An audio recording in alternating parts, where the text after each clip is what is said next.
से लोभ कैलू ओकरे से परेशानी बा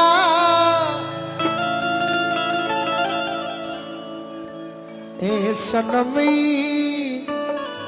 करम तारो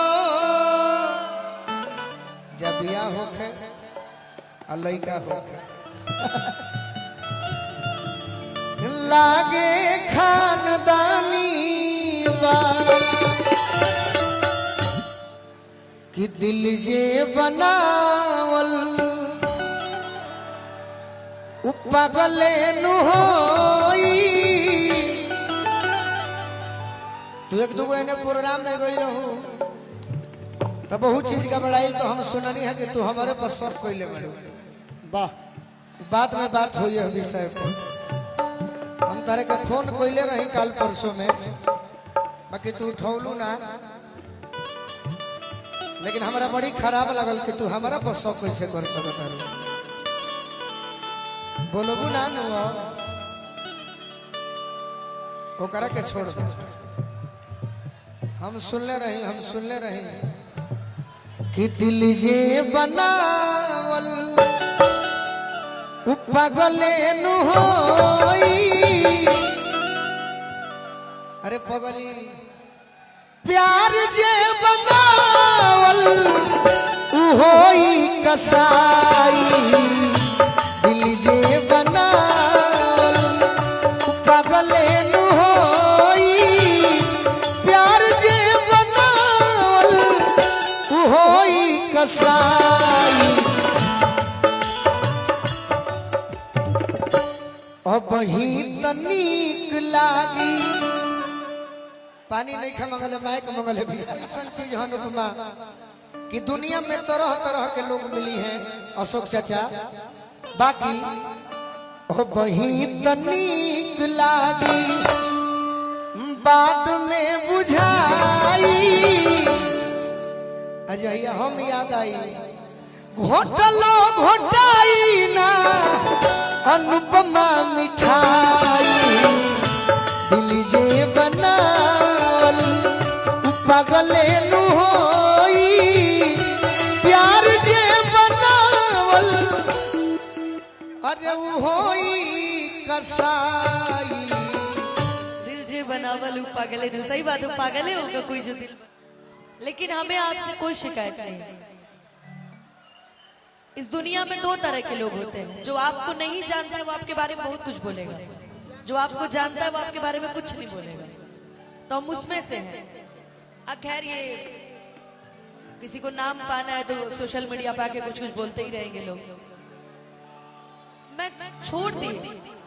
आप अपने कान से सुने हैं कि हम बोले हैं तब कैसे बोल दिए आपने इस दुनिया में अपना कोई नहीं है गोलू भैया आप हैं इसीलिए हम आपके साथ खड़े हैं इस दुनिया में भाई कहा रहो अपन ना हो इहो ना है अपन ना इहो अपन ना जे करे से लोभ कैलू आज ओ करे से परेशानी बा ए सनमी करम तहरो लागे खानदानी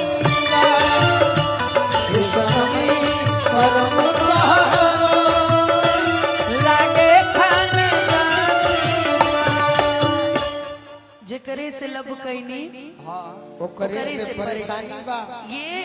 आपसे ज्यादा अच्छे से कोई नहीं जान सकता है ठीक ना वो बीच में नहीं होता वो झगड़ा छोड़ाने वाला यही वो आदमी है तो आपसे अच्छा इस बात को कोई नहीं जान सकता है कि जेकरे से लब कैनी ओ हके परेशानी बा आज भी हम ओकरे खिलाफ नहीं के गई जाए के रही तो इतना बड़ा विवाद ना रही अगर जाए के रही तो रहुआ में एगो चीज दिखाई और उसके बाद रहुआ फैसला करे कि का सही रहे का गलत रहे कि जे करे से लब कहिनी ओह के परेशानी बा एमे हम कसूर नहीं खे ओकर नियत में बेईमानी बा ये हमारे कसूर नहीं खे ओकर नियत में बेईमानी बा चकरे से लब कईनी ओह के परेशानी बा चकरे से लब कईनी ओह के परेशानी बा हमारे कसूर नहीं खे ओकर नियत में बेईमानी बा हमारे कसूर नहीं खे ओकर नियत में बेईमानी बा इसका अंतरा सुना दीजिए आज दूसरा के पीछे लागल बड़ू आज दूसरा के पीछे लागल बड़ू और हमरा के कैले पागल बड़ू और हमरा के कोइले पागल बड़ू हमके लागल कि हमसे खफा बड़ हो अब पता चलल ऊ बेवफा बड़ हो बेवफा बाड़े हो के हमरा से प्यार अब चिन्हेलू नया होके हमरा के प्यार हम चिन्हेलू ना यार ओसे कोइल हो प्यार बात जिंदगी बेकार ये सोच मन में हो खत हैरानी बा जे करे से लव कैलू हाँ जी आज करे से परेशानी बा ये सनम में ये करम तोहरो लागे खानदानी बा कि हमरा से दूर हो खल ओकर मन मानी बा कि जेकरा संगे रहत बाड़ू ओकर संगे गोरी चाली बा जेकरा संगे रहत बाड़ू ओकर संगे गोरी चाली बा ये में हमार कसूर नहीं खे ओकर नियत में बेईमानी बा आ हम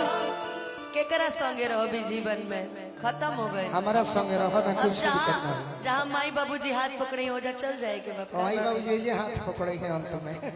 ओमे राउरो गलती बा थोड़ा बहुत इतना छूटा ना छोड़ा जाला कोई के हनु अच्छा एगो छूट होली गा दो। छूटा छोड़ला